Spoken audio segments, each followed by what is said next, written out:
Góðan daginn öllsumul og verið velkomin hingað. As Guðmundur mentioned, and Guðmundur and Ingo, thank you both for your kind words of introduction. As was mentioned, this lecture is part of a conference organized by the North Atlantic Fisheries History Association, of which I was a member, and I guess it's a lifetime membership there, so I am a member of NAFHA, a proud member of NAFHA. You can always add hats to that. So English will be the language used today, but I'm happy to see that we have this mixture of academics from abroad, students, and others interested in this topic. Now, I'm happy to answer questions if there are any afterwards, but let's begin at the beginning. It all began in the 1970s. I was a young boy. I was immensely proud of the fact that two of my close cousins were on the vessels of the Coast Guard, of the Icelandic Coast Guard, the gunboats as they were called in English. One of them, my cousin Guðmundur Th, captain of the Ægir and then the Týr, famous in Iceland, infamous in Britain. This was the time of the Cod Wars, when Iceland first extended its fishing limits to 50 nautical miles and then to 200 miles. On both occasions, the authorities in London decided to send warships and other vessels to protect the British trawlers from harassment by the Icelandic gunboats. And as Ingo alluded to, this dispute also created conflicts with West Germany without the naval aspect though, and Belgium was involved as well, and other nations had an input. Still, the Brits were the main adversaries here in Iceland. Now, I could also add that the first Cod War broke out in 1958 when Iceland extended its fishing limits to 12 miles. And at that time, my grandfather, one of my grandfathers, was a captain on one of the vessels involved in protecting Icelandic interests. So this was my entry into the Cod Wars, this family connection. And the conflict, the Cod Wars, ended in 1976 with full recognition of Icelandic claims. The fight was over, victory achieved, and the victors began to write history, just like happens in other conflicts. The Coast Guard captains published their memoirs, and politicians and officials involved as well. And the main line was fairly clear. We stood together. We could claim our rights against all odds because we stood together. In other words, our collective memory was shaped. A grand narrative was created. So fast forward to the 1990s.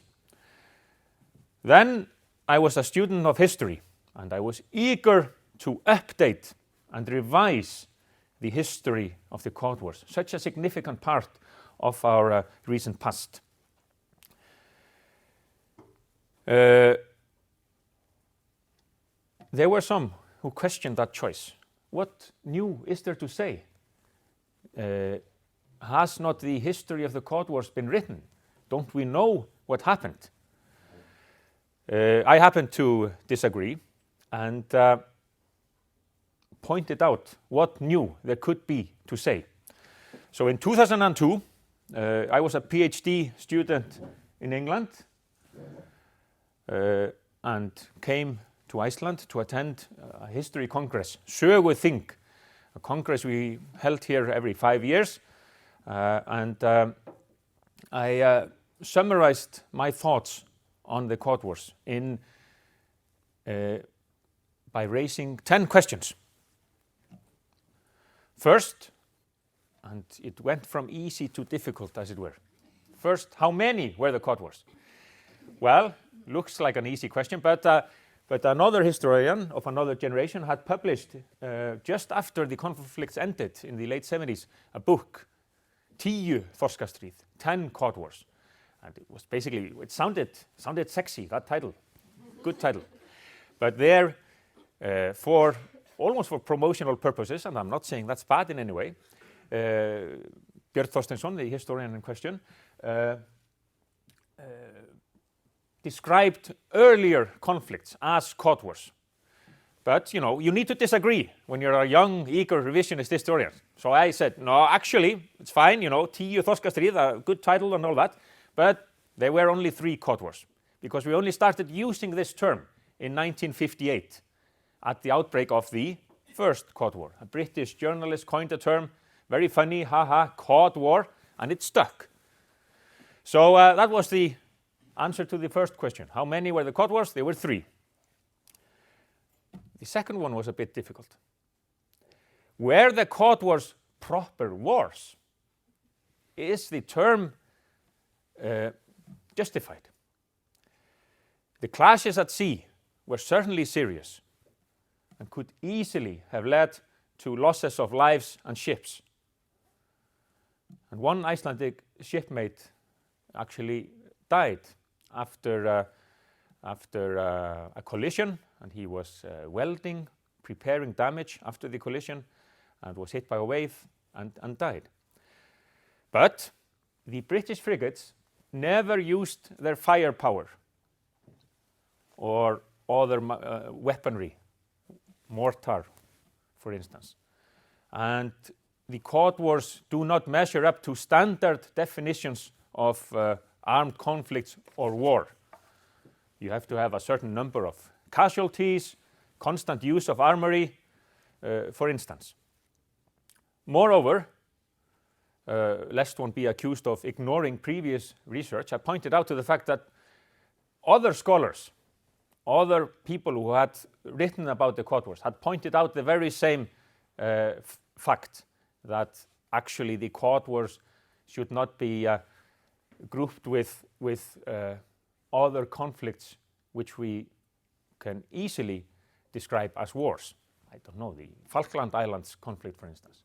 So the Cod Wars were not proper wars. I concluded in 2002.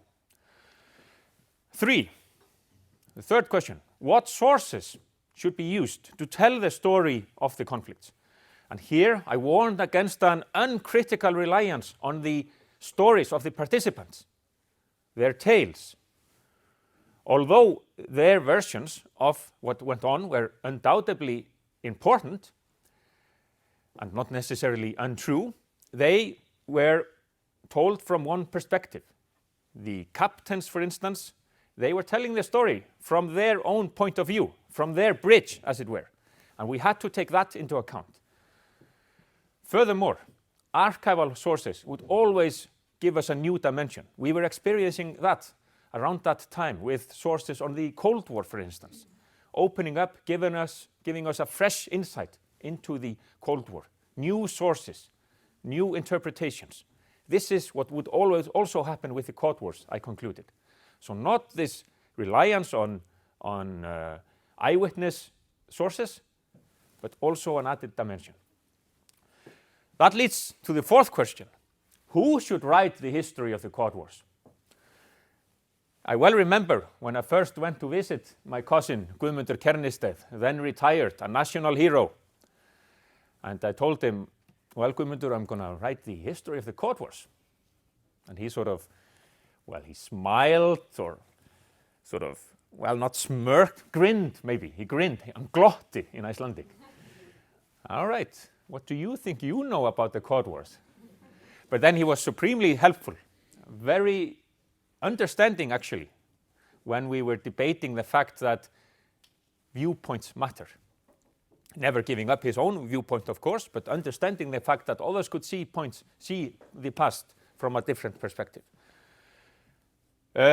So in the 2002 paper, I concluded that both sides could add to our understanding of the Cod Wars. Those who were in the midst of battle, as it were, and those who come later on and look at the conflicts from a different perspective. Safe in an archive, for instance, that gives you a different view on the Cod Wars than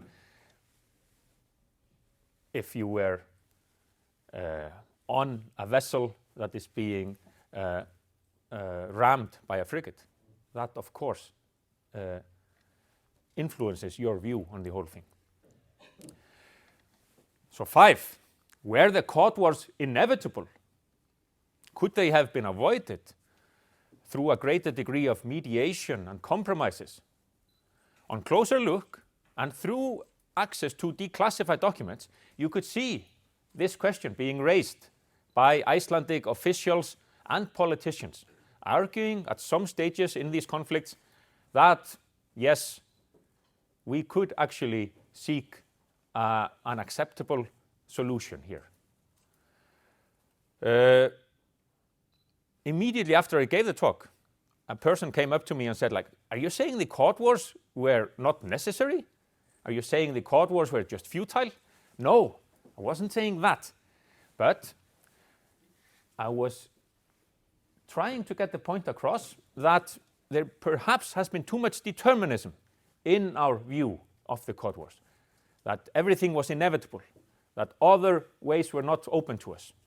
I wanted to open our minds to those possibilities. 6, was right always on Iceland's side? Well, it's easy to ask this when you're a historian. Was right always on Iceland's side? Overall, yes. It was of supreme importance for the Icelandic nation to gain sovereignty over the fishing grounds. However, there were aspects of these disputes where you could question the Icelandic argument. Limits are drawn by using baselines, for instance, where you connect one point of the coastline to another. And the way we did this in the late 50s and early 60s, for instance, was very debatable. And even our experts acknowledge that. You can find a map of Iceland and these new proposals being drawn in, and then in handwriting by the then Foreign Minister of Iceland, mjög vafasamt, very dubious.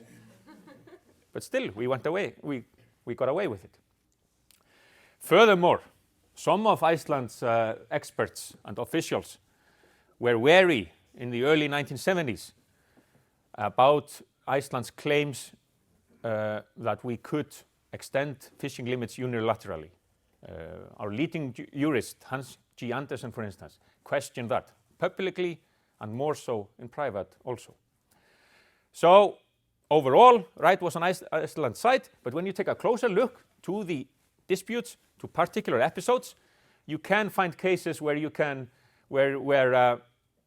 Iceland's point of view needs to be analyzed, criticized, and questioned.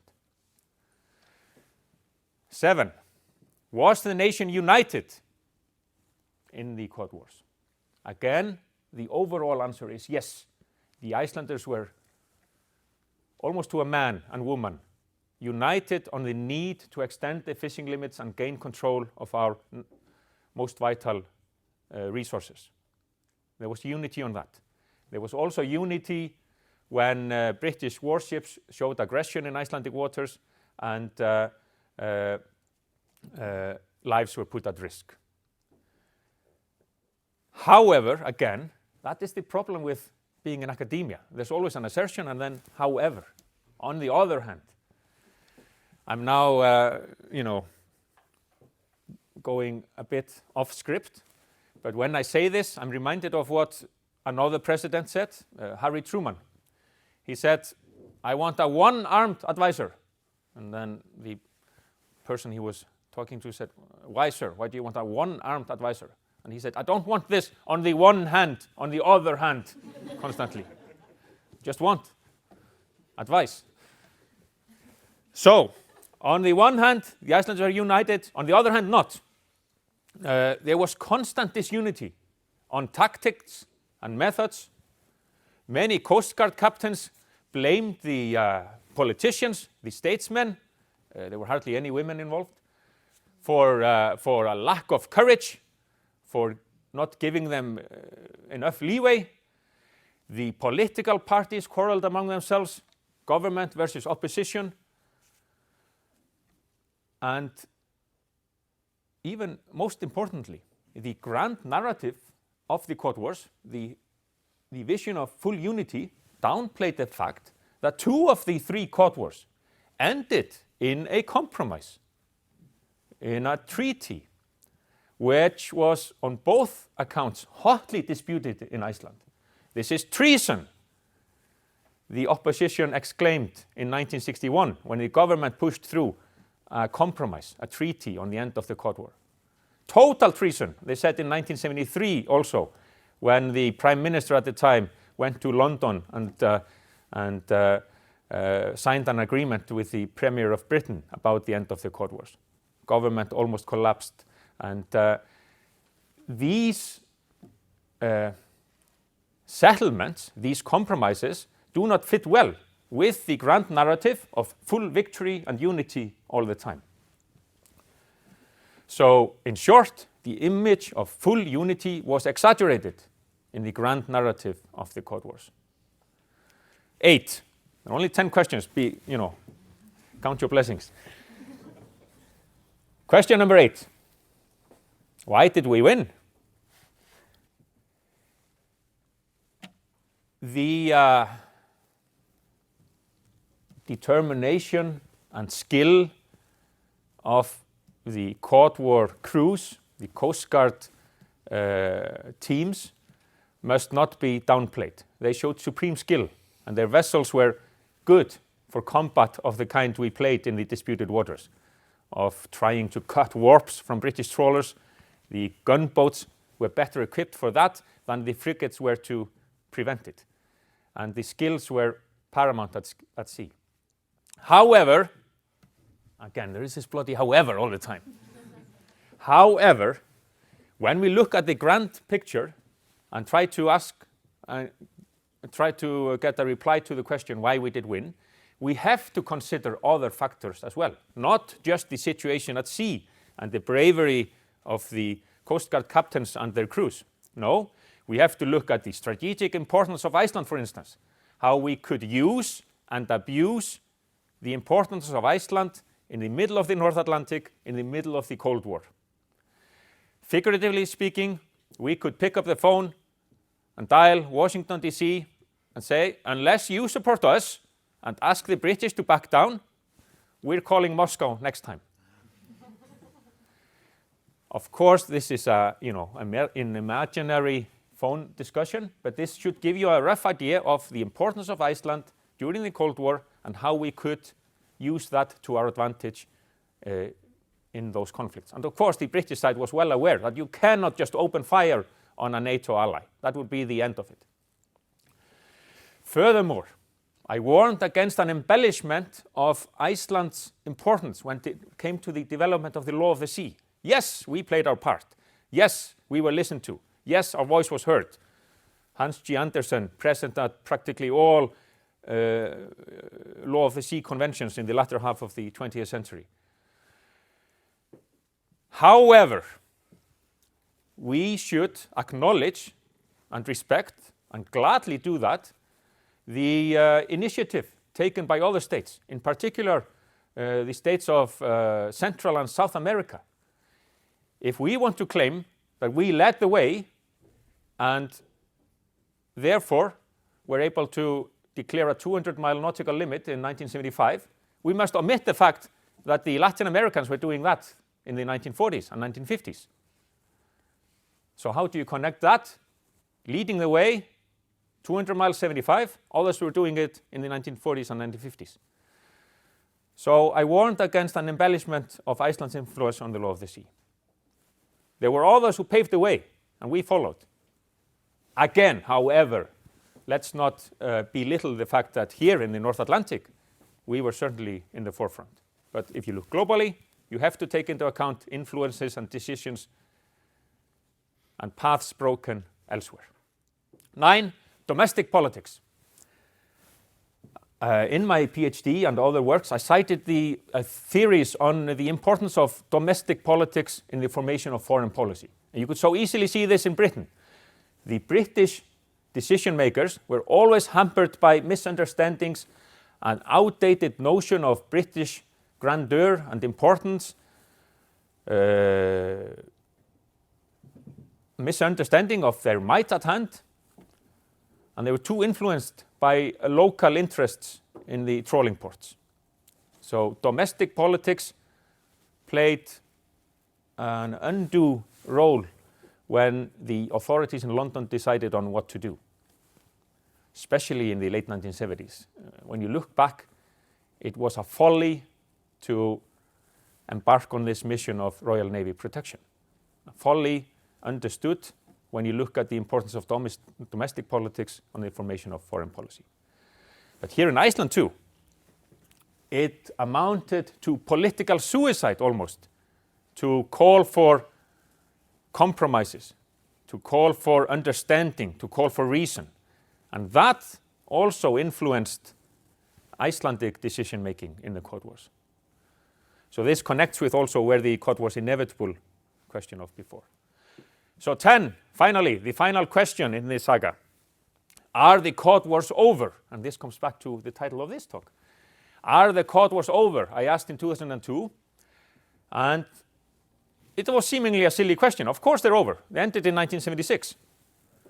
Then we gained full victory over our fishing grounds. But yes, still, well, if you look at it from the point of view of the development of the law of the sea, there are also claims that Iceland can make outside 200 miles. So in that sense, the Cod Wars are not over, and the Cod Wars are not over, or were not over, I concluded then, because they're often used in political debates.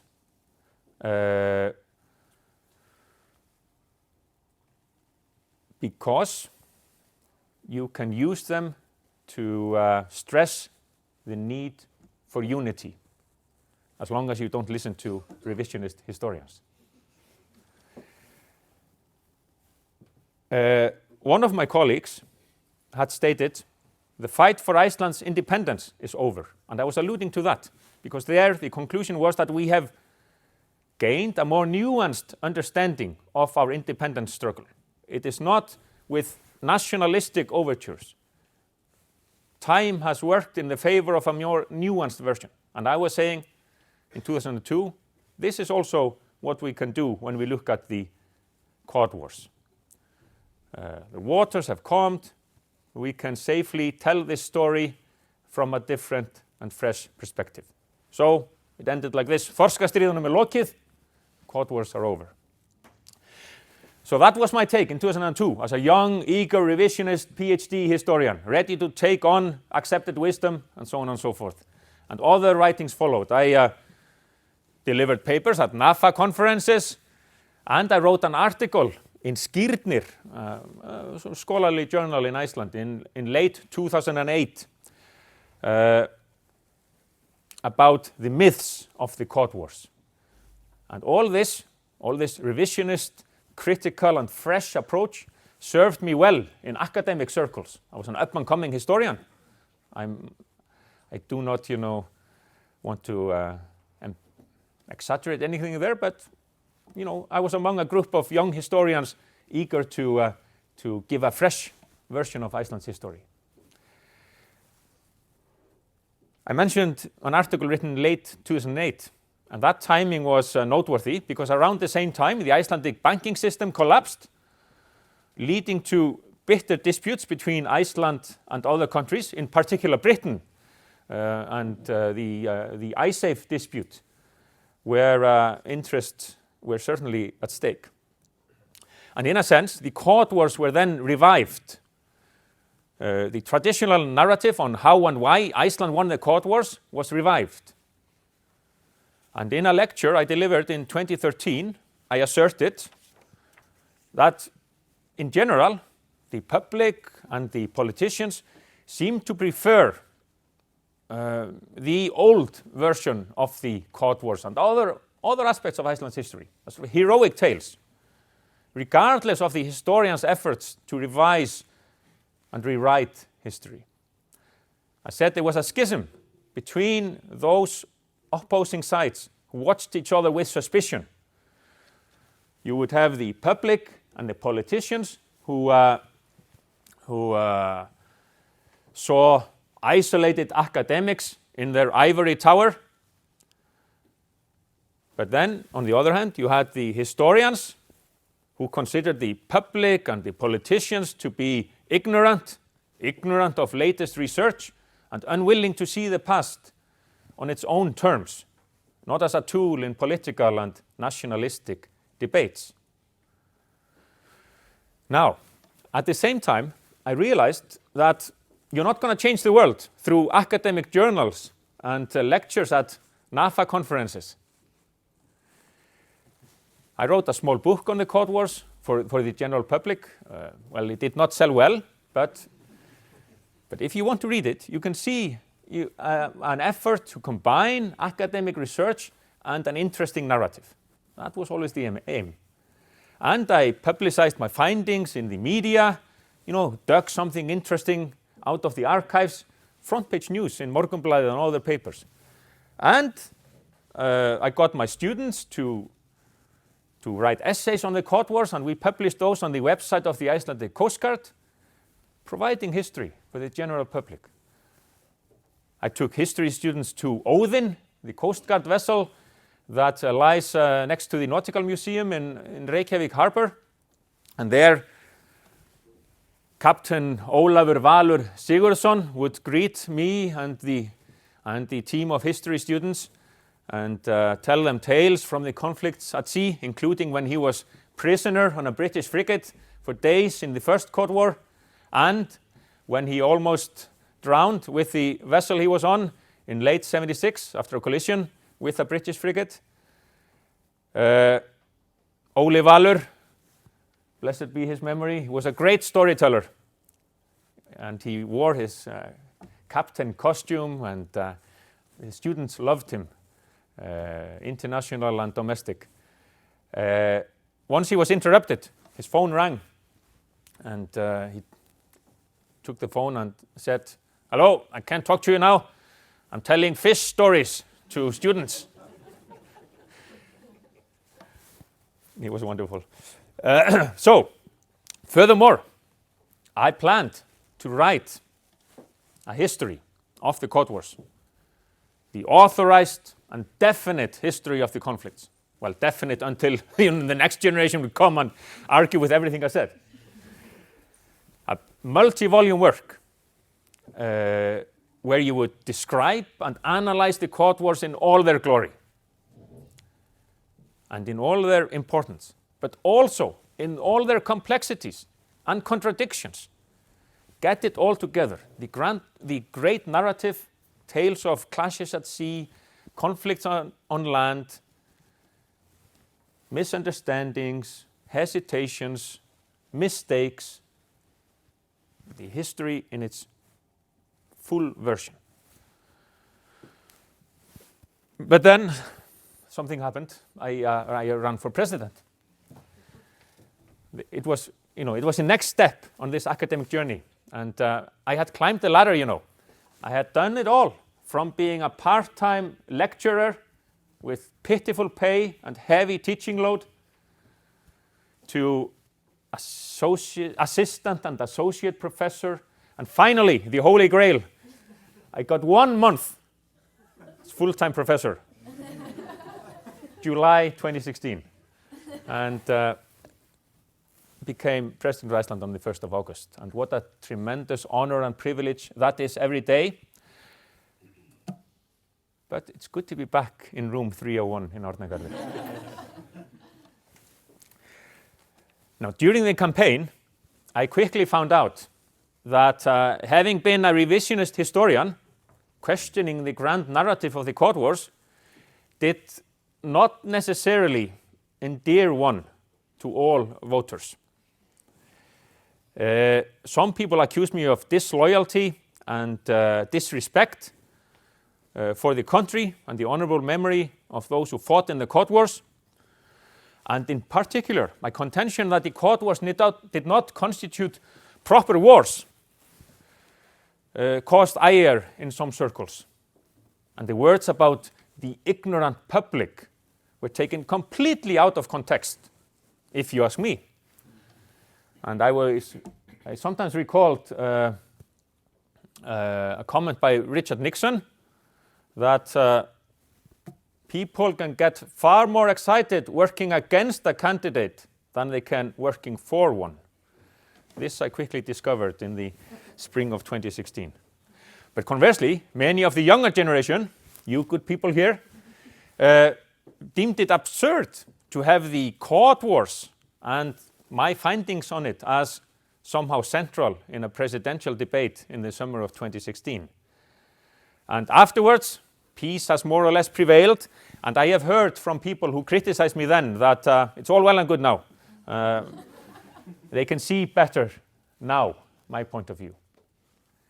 But similarly, I have striven, as I did then, and as I want to do now, to understand differing opinions and accept all constructive criticism. So as I look back, yes, there are cases where I was maybe a bit too aggressive in my revisionist approach. Yes, I could have been a bit more moderate. But there we are. It's there. You cannot hide from that. And I am certain, for instance, that my views on the Cod Wars would not have been discussed as much or taken out of context if I had been able to write the books I was just describing to you, where you get the balanced view, the academic criticism and the exciting tale which can give us a sense of a common history. You can, and I will come back to this later, you can join this. You can get these two seemingly different approaches and blend them together in a wonderful version of history.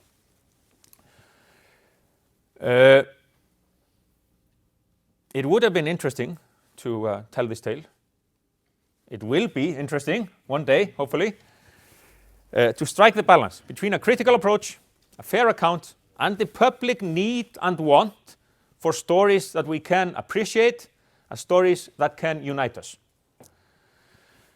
But this brings you to another question. We can call it question 11 now if you want to.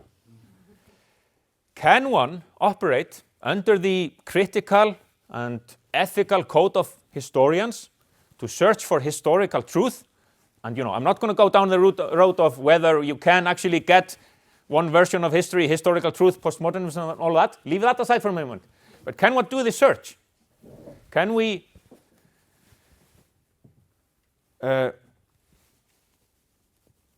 search for historical truth, adhere to the principles of critical thinking, and enjoy freedom from a flag-waving, jingoistic version of the past, while also being head of state?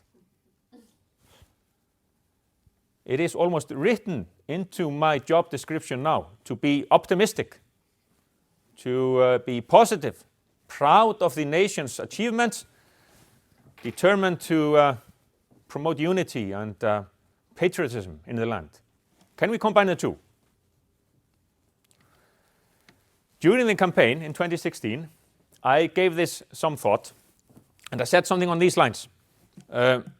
If elected, I don't want to undergo a complete transformation and hope that nobody Googles me. But I would want the nation to understand that we can present the past in all its variety without being accused of disparaging the achievements of those who were in the forefront.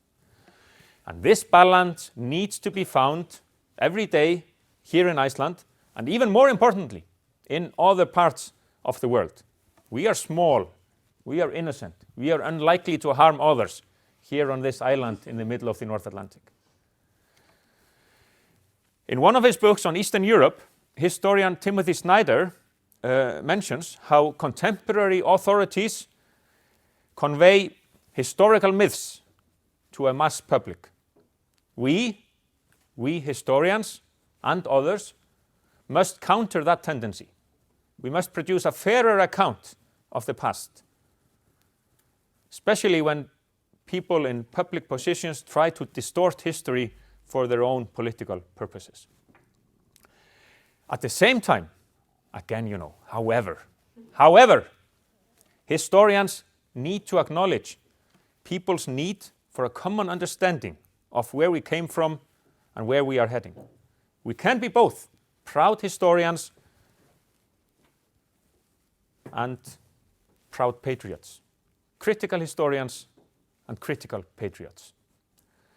I have often told the history of the Association of Icelandic Historians. When I was on the board, we announced a meeting,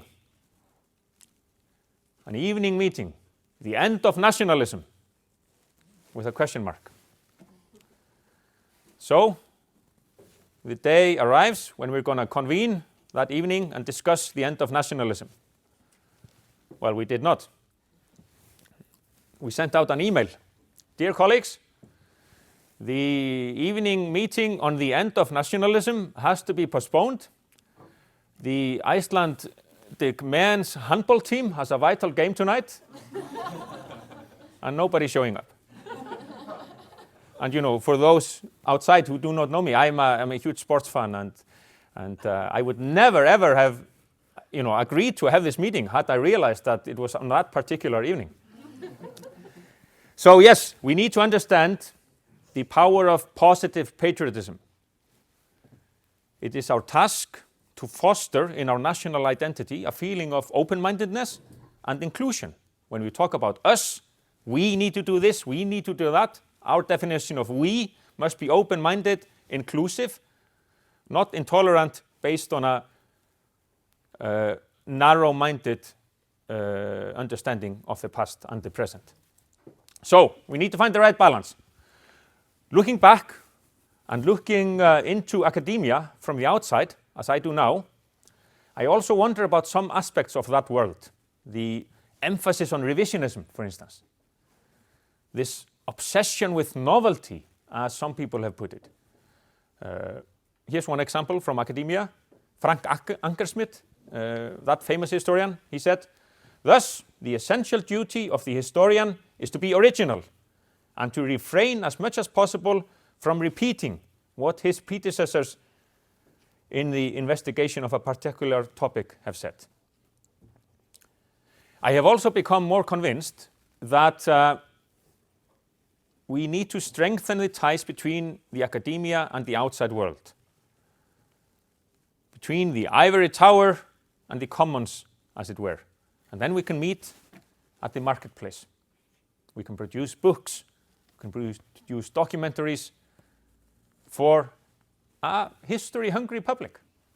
It is easy. It's not easy, but it can be done. And that's what you should do.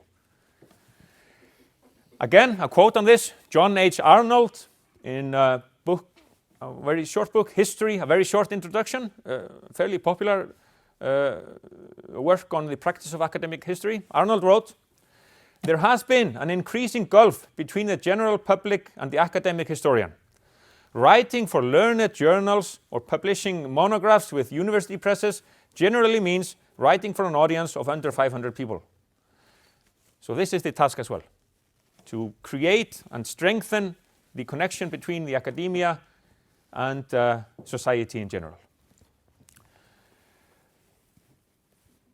Also, and I'm reaching the conclusion here now, since I moved from the world of academia to public service, I gained an interest in similar experiences abroad. I felt like, after this running the gauntlet of a political campaign, or yes, political campaign, because even though the office of president of Iceland is not political on a day-to-day basis, it is, to all intents and purposes, a political campaign when you choose a president. How have others fared in similar situations? What examples do we have of people who come from academia or, say, the world of literature and culture and entered position of head of state, for instance. Like, I have not done any proper research on this, but I found examples which I could connect with. I recently read a short book by Michael Ignatieff about his experience when he left international academia and entered domestic politics in Canada. He found that challenging indeed. And as I wrote the book, I underlined a number of passages, sentiments which I could totally sympathize with, mindful of my experience here in Iceland in 2016. So Ignatieff wrote, "This aspect of politics, tendentious political misreading of something you said years before, was new to me," just like I found in 2016. And also this. Well, yeah, he writes here, and begins, "You leave a charitable realm where people cut you some slack." And he's talking about academia. I don't know whether that's correct. Anyway, let's take what he said. "You leave a charitable realm where people cut you some slack, finish your sentences, and accept, or like allow you to finish your sentences and accept that you didn't quite mean what you said. You enter a world of lunatic literal mindedness, where only the words that come out of your mouth actually count. You also leave the world where people forgive and forget, where people let bygones be bygones. You enter the eternal present, where every syllable you've ever uttered, every tweet, Facebook post, newspaper article, or cringe-inducing photograph remains in cyberspace forever for your enemies to use against you. If you find yourself explaining yourself at a press conference, you have already lost half the battle." This I totally sympathized with. But, academic infighting can still be furious, and I wasn't hurt as badly as Ignatieff was in the public arena. But these words struck a chord. And similarly, the Peruvian writer Mario Vargas Llosa wrote a memoir where he recalled his unsuccessful presidential bid in his home country, Peru. And he was accused then, for instance, of being a traitor to his country. Well, his novels were read out loud as examples of pornography because of some passages there which were deemed to be of that nature, unbelievably. And he also wrote, about nationalism and these accusations of being a traitor.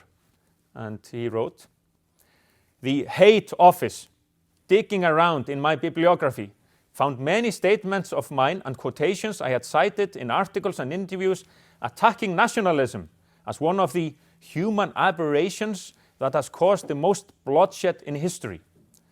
A sentence that, in fact, I still stand behind. Whereupon it disseminated them far and wide in huge quantities in leaflets that were anonymous but had been printed on the presses of the state-run Editoria Nacional. And furthermore, as a way of explanation, but remember what Ignatieff said, if you have to explain yourself, you've lost half the battle.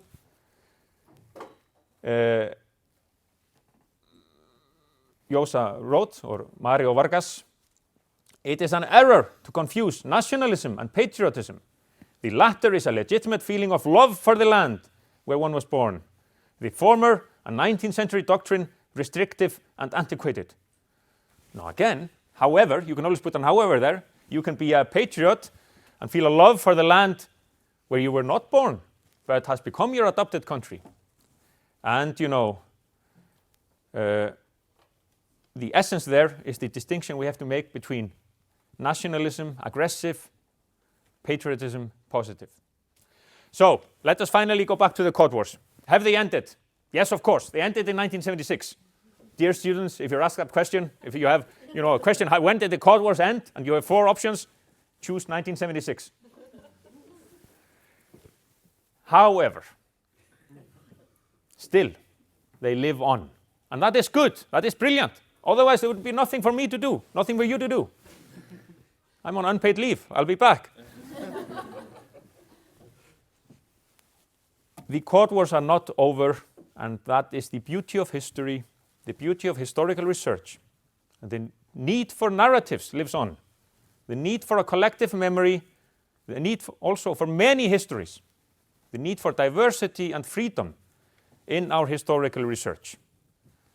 Free from the needs, the imagined needs, or the shackles of the state. So, that is my take on the Cod Wars and all their complexities. It has been such an interesting time for me in recent days and weeks to revisit this passion of mine. I hope that you have enjoyed my take on this. Apologies of it being so personal. That's not what you're meant to do when you're doing history. Or what? We are always influenced by our personal experiences. I was influenced by my experience as a young boy witnessing the Cod Wars and seeing my cousins do their job for Iceland.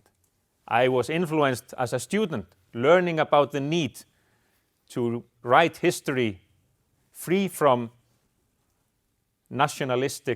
overly nationalistic overtures. And now I am influenced by the position I find myself in, to search for unity where unity can be found, but not based on a distorted version of the past. The need for our version of the past which gives us insight into what went well, what did not go well, and free from real or imagined needs of the people in power at any given moment. So that's it. Thank you very much.